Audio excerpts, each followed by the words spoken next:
মা চেয়েছিলেন মেয়ে টিচার হোক। সেই মেয়ে যখন বাড়িতে সিরিয়ালে অ্যাক্টিং এর কথা বললেন তখন সবাই অবাক। সংঘমিত্রা তালুকদার পরশুরাম সিরিয়ালে নায়কের প্রাক্তন প্রেমিকা শীতল, পজিটিভ চরিত্রে যাকে বারবার দেখা গিয়েছে, সে হঠাৎ ভিলেন কেন হলেন?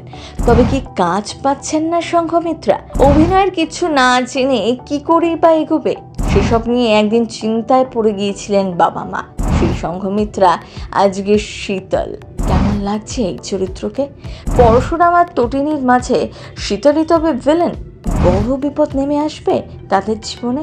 কোনোদিনও অ্যাক্টিং স্কুলে যাননি, প্রথম সিরিয়ালের পর দ্বিতীয় সিরিয়ালেও হিরোইনের রোল পেয়েছেন, পর পর দুটো সিরিয়ালে হিরোইন। অথচ সংঘমিত্রার জীবনটা এরকম ছিল না। মা চাইতেন মেয়ে টিচার হবে। কল্যাণী বিশ্ববিদ্যালয় থেকে বাংলায় MA পাস, টাপর টুপুর দিয়ে টলিপাড়ায় আসা। 2010 সালে বোনের চরিত্রের প্রশংসা পেয়েছিলেন। তারপর মেগা সিরিয়াল হয়তো তোমারই জন্য রোমান্টিক আর প্রতিবাদী সত্তা মিলেমিশে ছিল। আমার দুর্গায় লিড রোলে পুরোপুরি প্রতিবাদী, বরাবর পজিটিভ ক্যারেক্টারই করে এসেছেন। কাকিনাড়ায় তার আদি বাড়ি, তবে শুটিংয়ের চাপে থেকে যান যাদবপুরে বিক্রমগড়ে।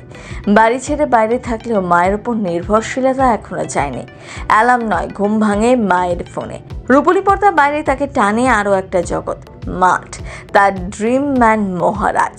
সৌরভ গঙ্গোপাধ্যায় খেলা মুহূর্তগুলোর মাঝে মাঝেই চোখ রাখেন ইউটিউবে। পরশুরাম আজকের নায়ক, দর্শকদের মনে জায়গা করে নিয়েছে। নায়কের প্রাক্তন প্রেমিকের চরিত্রে এন্ট্রি নিয়েছেন সংঘমিত্রা।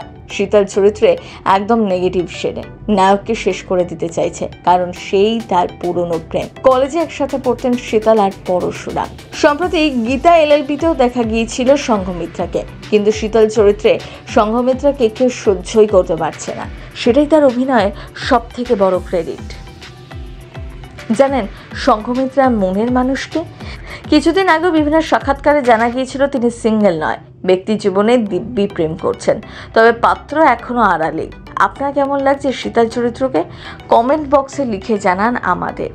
প্রথম বাংলা ব্যুরো।